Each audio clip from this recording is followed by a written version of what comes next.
Olá a todos, sejam bem-vindos a mais um estudo no canal Direito Legal. Caso alguém queira analisar esse material, é um material que eu fiz na época da faculdade, né? Está em direitolegal1.blogspot.com, feito em 2019. Bom, hoje eu vou falar sobre constitucionalidade de proposta. Constitucionalidade, ou seja, se é permitido pela Constituição, se é possível interpretar como permitido pela Constituição do nosso país, proposta de emenda constitucional alterar a Constituição por iniciativa popular. Ou seja, basicamente, o povo pode, por meio desse processo, pedir alguma alteração na Constituição, tirar alguma coisa, acrescentar alguma coisa, modificar. É, é possível isso? Não é? E aí é uma questão interpretativa, né? Então, vou começar lendo aqui.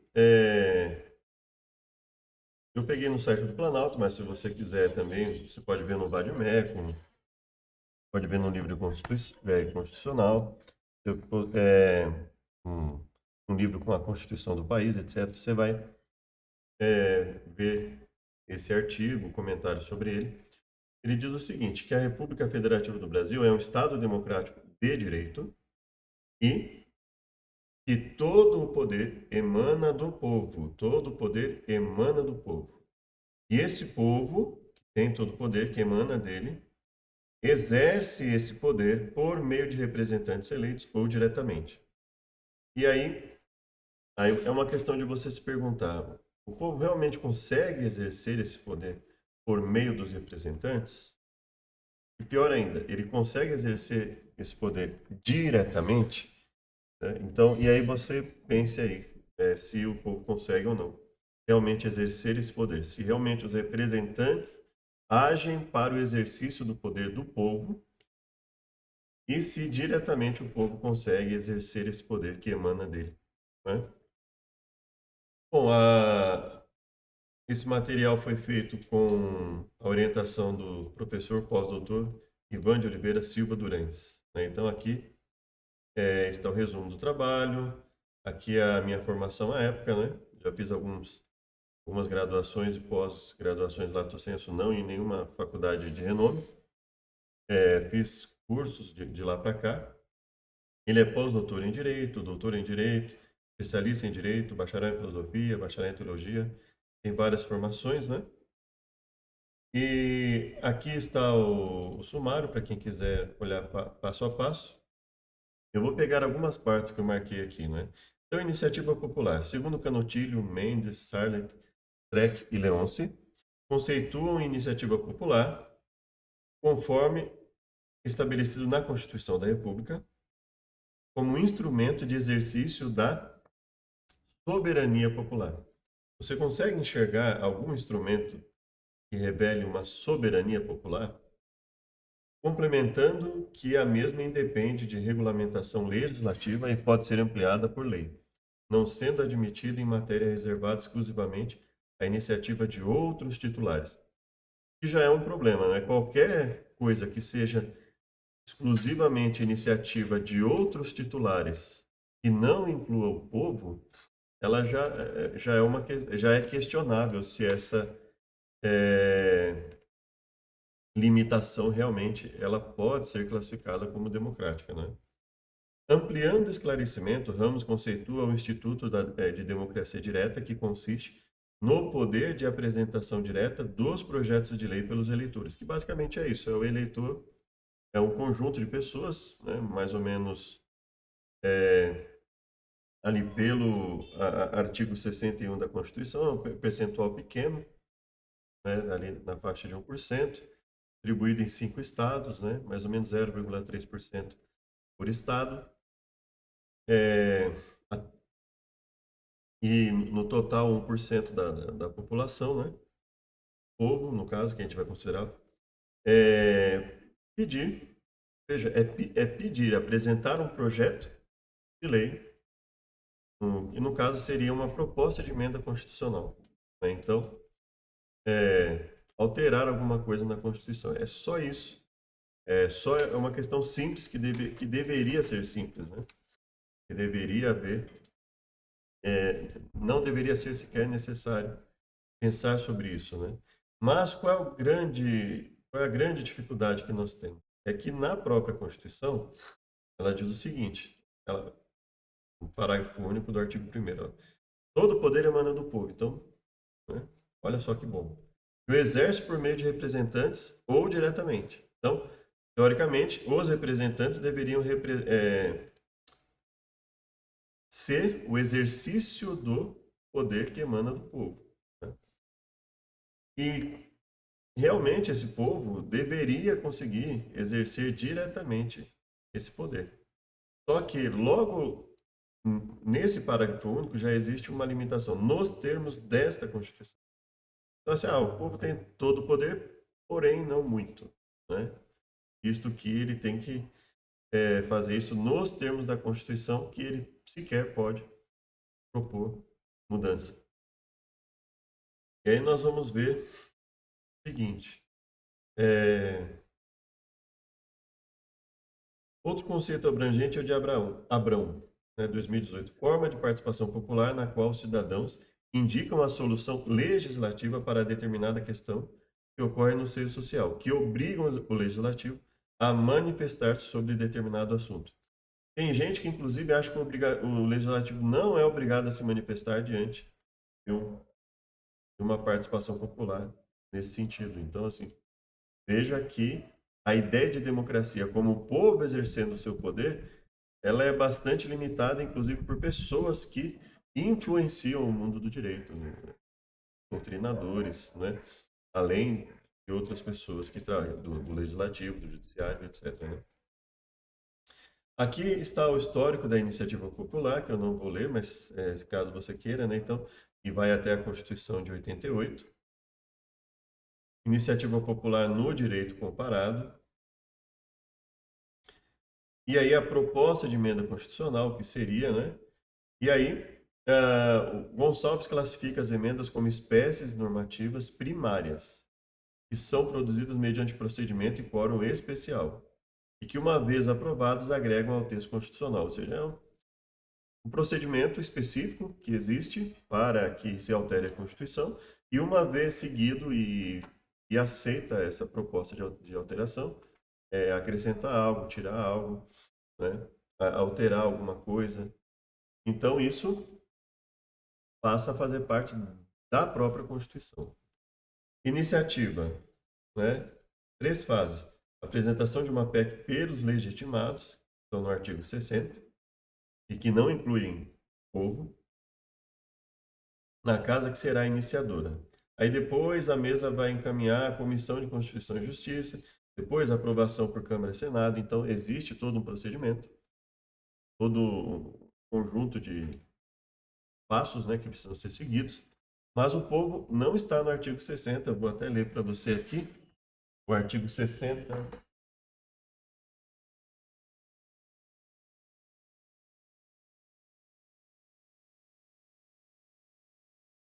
O artigo 60 da Constituição, que diz o seguinte: ela poderá ser emendada, pode ser alterada, né, mediante proposta de 1/3 no mínimo dos membros da Câmara dos Deputados ou do Senado Federal, presidente da República e mais da metade das assembleias legislativas das unidades da Federação. Aí tem alguns outros pormenores aqui que a gente não vai falar. Mas veja, quando isso foi colocado, não foi colocado que o povo poderia pedir. Veja, que é uma coisa muito estranha, né? O povo pode exercer diretamente, mas, diante de uma proposta de emenda constitucional, ele sequer está ali na lista, não é? E aí existe um raciocínio em relação a isso, né? Que tomou forma até um determinado tempo, aí depois eu não sei o que aconteceu, não sei como está agora, né? Aqui tem um histórico de emenda constitucional no Brasil, aqui também em outros países, né? E aí vamos lá falar sobre a proposta de emenda constitucional via iniciativa popular, ou seja, o povo fazendo uma proposta para alterar a Constituição. Ah, aqui ele fala, eu selecionei alguns comentários, né? Pouco se discutiu sobre o seu alcance, o alcance da proposta, né? Por meio de iniciativa popular. o alcance e seus limites na doutrina e menos ainda na jurisprudência. Veja, e pior de tudo veja, alguns autores, eles inclusive manifestam uma preocupação apenas com a discussão na doutrina, ou seja, pelos doutrinadores, por pessoas que costumam, às vezes, escrever, ensinar sobre o direito, e jurisprudência, ou seja, alguns nem sequer tocam no assunto da preocupação de não se discutir isso com o próprio povo. Justino e Luiz advertem para a necessidade de criação de uma nova cultura em relação ao papel da sociedade civil, ampliando possibilidades do processo democrático pela potencialização do seu protagonismo. Ou seja, se todo o poder emana do povo, por que o povo não é o principal a manifestar isso na prática, né? Exercer esse poder? Tanto por meio dos representantes, ou seja, por que as normas que nós temos não caminham para o sentido de que os representantes realmente tenham determinadas obrigações em representar o povo que o escolheu. E por que não se amplia a manifestação direta desse povo? Não é? É razoável a admissão de proposta de emenda constitucional via iniciativa popular. Existem autores como Silva, Nunes Júnior, Lenza, Barcelos, que falam, olha, é viável, não é? E é contraditório que o titular do poder constituinte, que é o povo, pelo menos no país democrático, fica impedido de emendar aquilo que foi criado pelos representantes dele. E veja só, e não só impedido de emendar aquilo que foi criado, de propor uma emenda. Que a iniciativa popular não é uma determinação para que se emende alguma coisa, é simplesmente para que se passe pelo processo de emenda constitucional, de alteração da Constituição. Tal ampliação da iniciativa popular depende do quanto se pretende desenvolver a prática democrática participativa, reconhecendo-a como princípio fundamental. Ou seja, existem autores que defendem isso e falam, olha, não faz muito sentido um Estado democrático de direito que isso não seja sequer discutido com o povo, incentivado, etc. Nós temos três ordens de ideia, que é a de que o poder político é exercido por intermediários e não diretamente pelo povo. Isso não foi o povo que decidiu, tá? E esses intermediários deveriam, né, ser representantes no sentido de efetivamente o povo estabelecer o que vai ser votado, como vai ser votado, né? Segunda, a escolha desses intermediários é feita mediante a participação de todos os indivíduos. Ou seja, é mera formalidade. Se a gente for parar para pensar, o voto é mera formalidade. Você só exerce uma pressão ali e, no máximo, a pessoa, de repente, vai votar em alguma coisa, pensando na próxima eleição em você não eleger, não o eleger, a eleger, mas que, na prática, não existe nenhum mecanismo no Brasil que nos permita, como povo, retirar as pessoas que escolhemos ali, que de repente não atenderam às expectativas, etc. Né? E nem mesmo para exercer diretamente de uma forma efetiva esse poder. Né? Terceiro, o mandato político é livre e os representantes atuam com independência, desvinculados dos interesses privados daqueles que os elegeram. Só que muitas vezes eles não estão desvinculados dos seus próprios interesses privados e dos partidos aos quais eles pertencem, do grupo que está lá. Então, eles estão, entre aspas, né, vamos dizer assim, eles acabam vinculados, sim, a interesses privados. E, veja, o fato deles estarem, em teoria, em tese, desvinculados dos interesses privados, não deveria dar a eles o direito de estar desvinculados dos interesses públicos, do povo, efetivamente. As limitações processuais são para quem é contra, né? Fala assim, olha, a Constituição precisa ser protegida. Né? Por isso que o rol do artigo 60 tem que ser taxativo. Ou seja, só podem ser aquelas pessoas. Por que a Constituição está sendo protegida, tendo esse rol, e não colocando o povo? Pelo contrário, né? A Constituição, não, além de não estar sendo protegida, porque há pessoas que podem pedir isso, e inclusive com alguns interesses privados, não necessariamente individuais, mas ali dela mesma, de pequenos grupos, etc. E não, isso não se refletir nem mesmo, porque a ideia de iniciativa popular seria uma espécie de uma amostragem da população, uma amostragem pequena, mas uma amostragem, para pelo menos propor alguma coisa, propor alterações, né? Isso não serve para a Constituição. Ah, as limitações, né? Esse motivo cai por terra, porque além disso não proteger a estabilidade da Constituição, nossa Constituição não é necessariamente algo estável, né?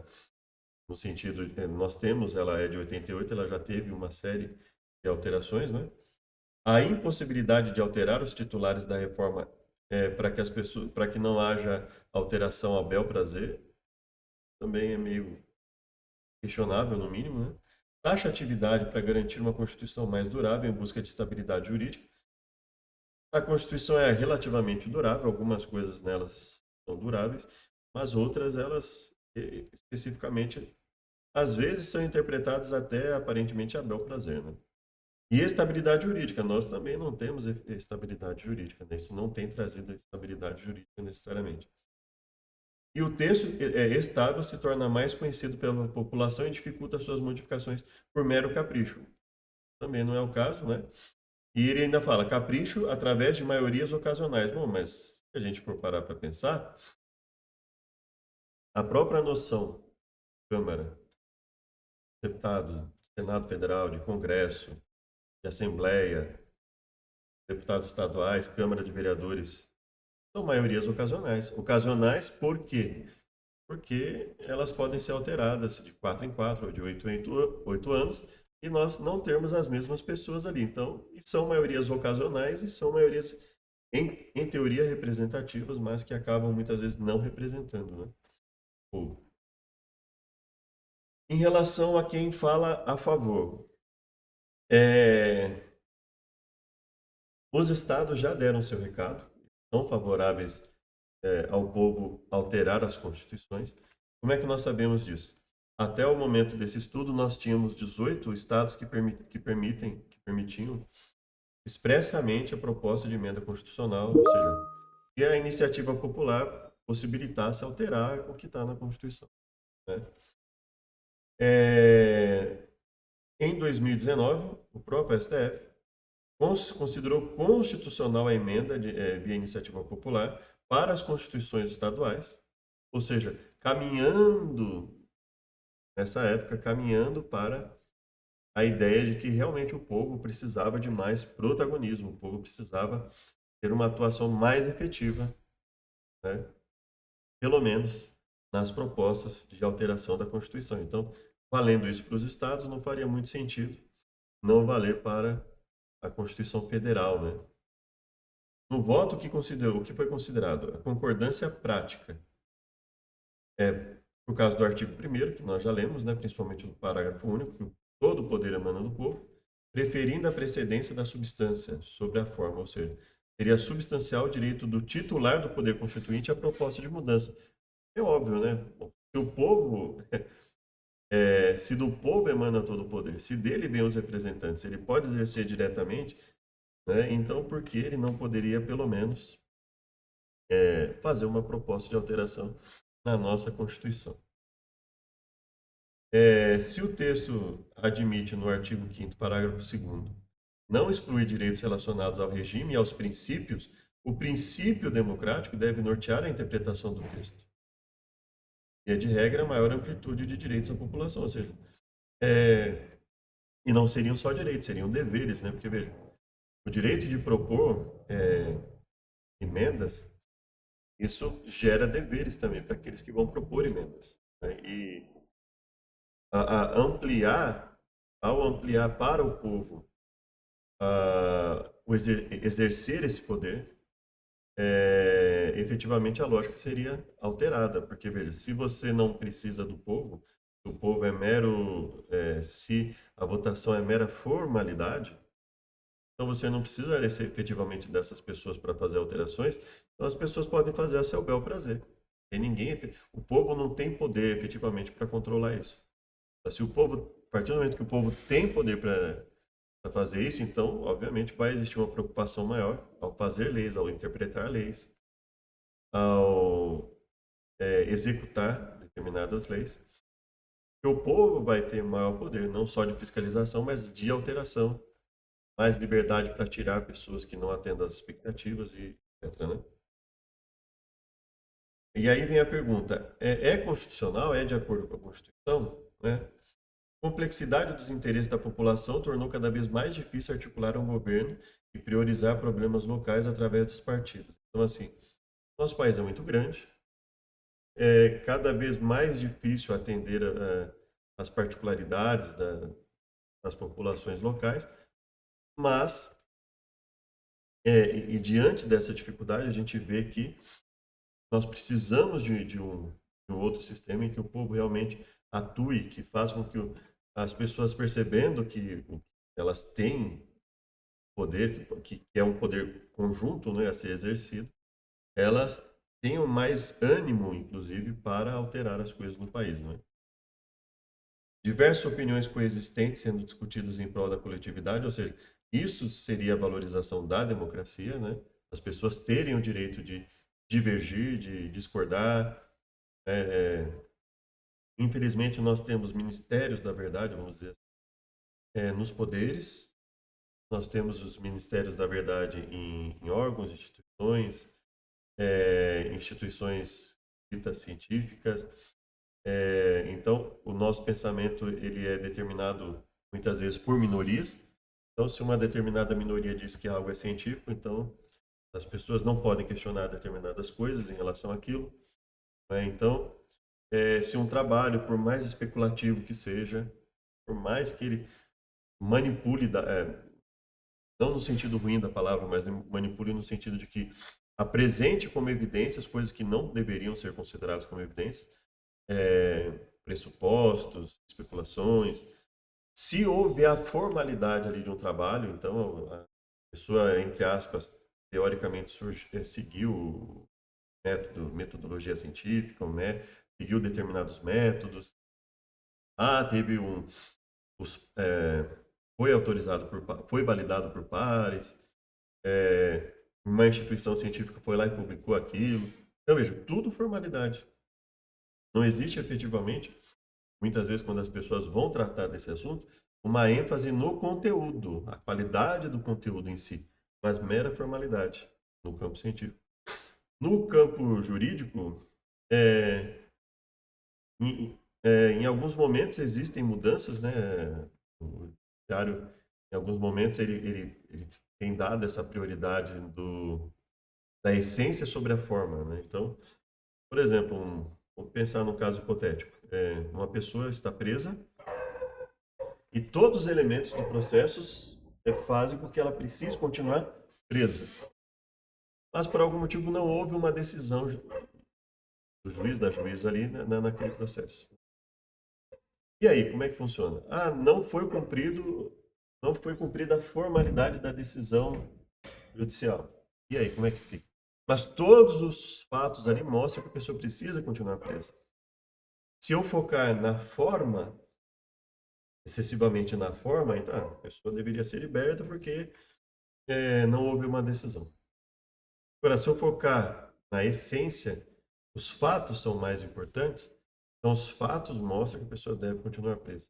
Então esse é o foco na essência. Da mesma forma, os ditos artigos científicos. Se eu focar meramente na forma, porque teve revisão por pares, porque seguiu o método, são afirmações vagas, ninguém. Ou seja, eu só vou saber se a pessoa realmente seguiu métodos, se o fato dela seguir, teoricamente, os métodos resultou em um bom material, se realmente essa validação dos pares tem alguma utilidade, pelo conteúdo, pela análise do conteúdo. Então, eu tenho que ter o direito de questionar. E eu não preciso fazer parte de um determinado grupo fechado para questionar isso. Eu não preciso ser um doutrinador para questionar os ensinamentos jurídicos, decisões jurídicas, etc. Não preciso ser efetivamente um cientista para poder questionar materiais ditos científicos. Eu não preciso ser. Então, assim, para não nos alongar muito, né? Então, basicamente é o quê? A essência sobre a forma, né? Esse é um ponto. E no momento em que eu tenho a iniciativa popular com mais ênfase, então assim, eu permito que a iniciativa popular alcance alteração da Constituição, eu permito que a iniciativa popular seja facilitada, né? Hoje, principalmente com os instrumentos tecnológicos, a gente facilitar, inclusive, né, a questão da criação de instrumentos como eu escolhi, eu tenho o poder de retirar. Eu que eu digo, eu, povo, não o povo. Se o povo escolheu, o povo tem o direito de retirar. Ele não precisa esperar, né, passar 4 ou 8 anos para trocar uma pessoa ou um grupo de pessoas que esteja lá que não estejam satisfazendo as necessidades do povo. Isso precisa ser uma discussão do povo como um todo, né?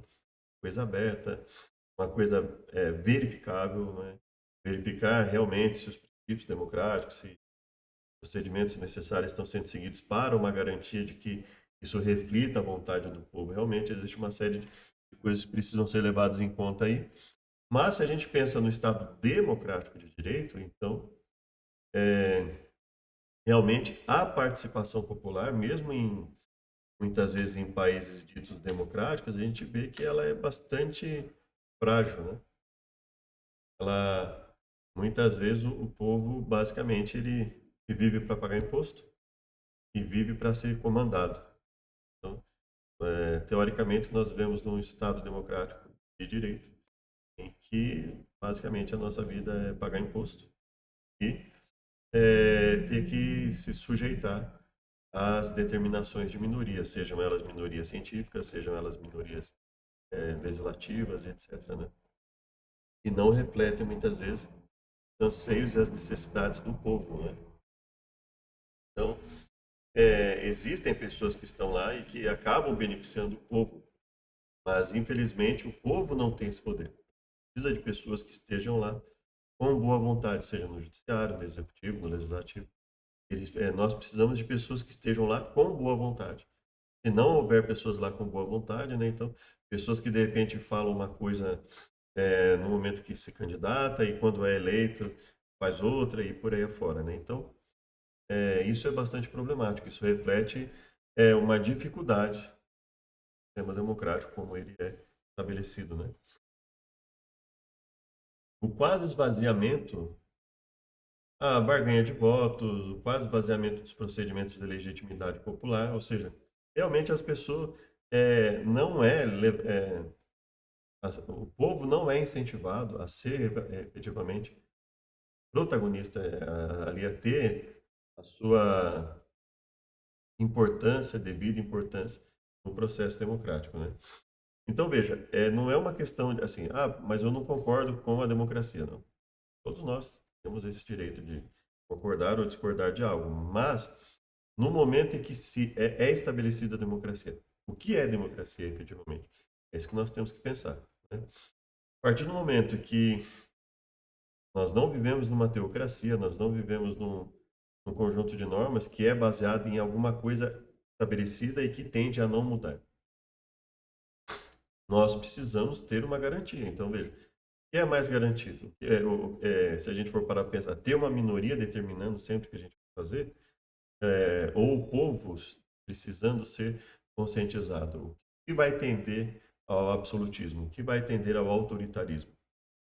Fica bem evidente para a gente que é muito mais difícil ter um autoritarismo e o povo como um todo participar desse processo, né? Aí os que são contrários, por exemplo, né? Eles falam, tem locais em que por exemplo, a Suíça, o Uruguai, a Suíça e a Alemanha são meros impulsionadores, né? Perdão. Atuando como instância intermediária e não decisória. No Uruguai, Suíça e Alemanha, então veja, Uruguai, Suíça e Alemanha, o parlamento atua como instância intermediária e não decisória. E Itália e Espanha é só impulsionador, né? Parece que a comparação diferencia a iniciativa não vinculante e semi-vinculante. Então, assim, veja que alguns autores eles chegam ao ponto de defender ao mesmo tempo que defende o Estado democrático, dizer assim, imagina 1% da população do Brasil, mesmo que seja a população de eleitores, né? Mas imagina 1% dessa população propondo alguma coisa. Como que você não vincula uma obrigatoriedade de análise? Óbvio que precisa vincular, né? Uma necessidade de análise, de discussão popular de algo, né? Eu entendo que é assim que deveria ser feito. Então, houve uma quantidade significativa de pessoas que concordou com aquilo, então isso precisa ser discutido com a população, né?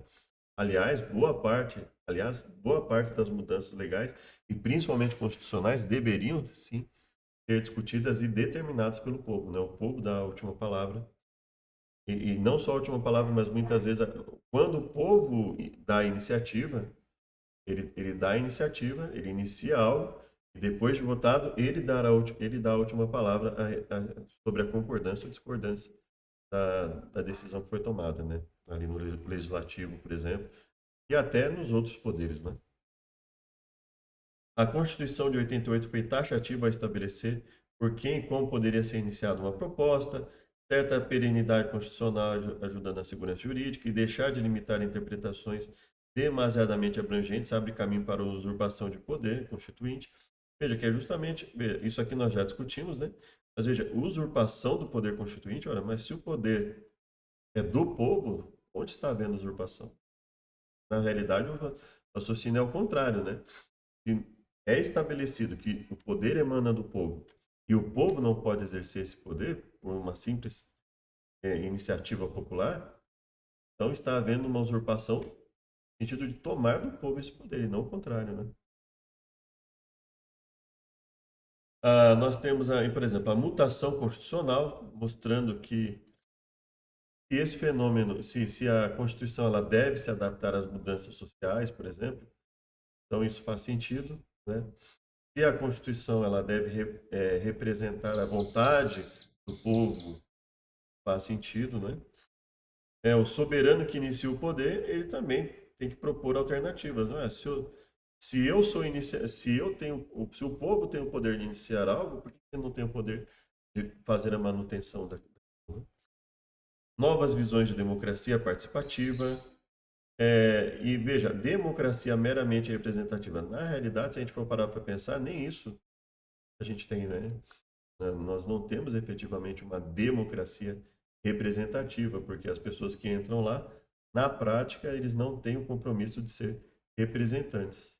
Podem ou não, de acordo com a vontade deles, representar o povo como um todo, né? A fraqueza do plebiscito, referendo e iniciativa popular, acho que todo mundo sabe, né? Quando é que as pessoas são consultadas antes de fazer uma lei? Quando é que as pessoas são consultadas depois de fazer uma lei de forma efetiva, de maneira que elas possam alterar o resultado daquilo? E quando é que as pessoas realmente podem fazer por iniciativa popular algo que vá ser considerado de forma mais efetiva no legislativo? Então a gente vê que nós temos problemas, né? Que precisam ser melhorados, né? Situações que precisam ser melhoradas nesse sistema democrático.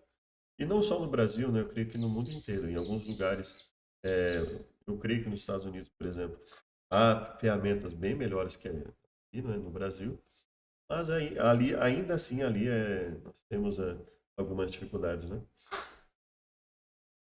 E basicamente essa foi a análise, tá? Então, basicamente, iniciativa popular é o povo tendo o direito de propor projetos de lei. Existe uma tendência, aliás, assim, um outro ponto, né? Eu já coloquei, né?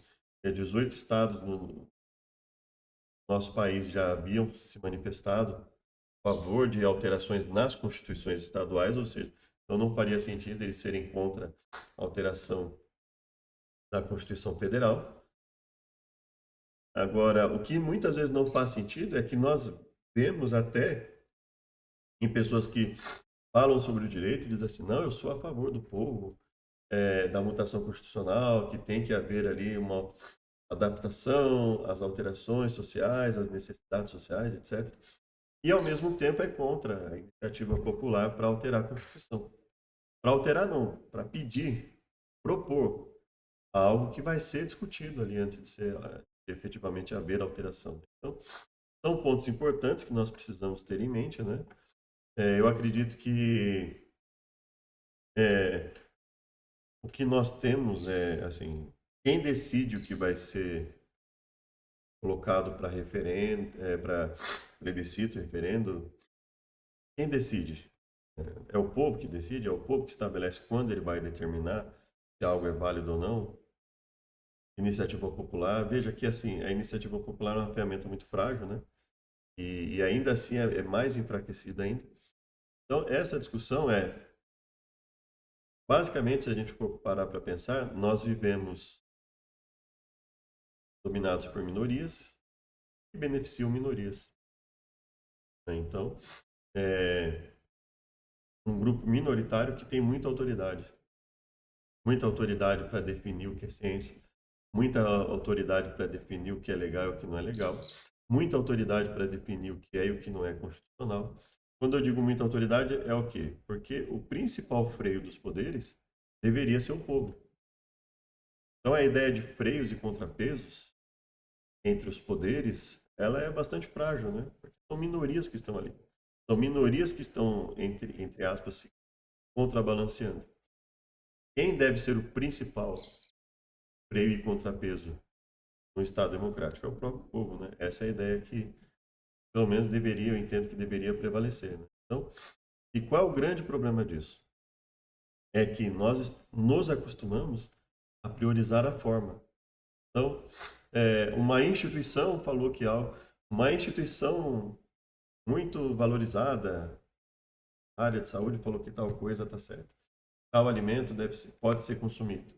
Muitas vezes a gente nem para pensar, bom, será que não existe um interesse por trás dessa afirmação? Ou seja, não existe a prioridade da conteúdo, da essência. Ou seja, por que eles estão dizendo que aquilo deve ser usado? Por que uma instituição, por que no Brasil se permite determinados alimentos com substâncias que em outros países são proibidas, pelo menos na determinada quantidade? E por que aquilo ainda assim é considerado válido? Por que o povo não é consultado a respeito disso, por exemplo, e etc. Por que uma instituição pode especular sobre a origem? Por que as instituições ditas científicas podem especular sobre o início do universo e as pessoas não, e as pessoas que discordam disso são tratadas como negacionistas? Por que não há essa ênfase na essência, no conteúdo de algo, e há uma supervalorização da forma, né? Então, tudo isso nós devemos pensar, né? São coisas que nos levam a pensar. Então, nós precisamos fazer com que as pessoas reflitam cada vez mais sobre essa coisa, para que elas possam começar a falar, poxa, realmente faz sentido, né? Então, por que eu não posso discordar de algo? Por que eu não posso exercer o meu direito de falar algo e de repente alguém fala, eu acho que você está errado por causa disso. Não, eu acho que eu concordo com você, eu discordo. Por que isso não é efetivo nos aspectos constitucionais, legais, que na determinação de institutos de pesquisa, o direito de discordar de institutos de pesquisa, o direito de discordar de organizações, o direito de discordar de artigos científicos, de revistas ditas científicas. Então, isso precisa ser, ou seja, o povo precisa entender que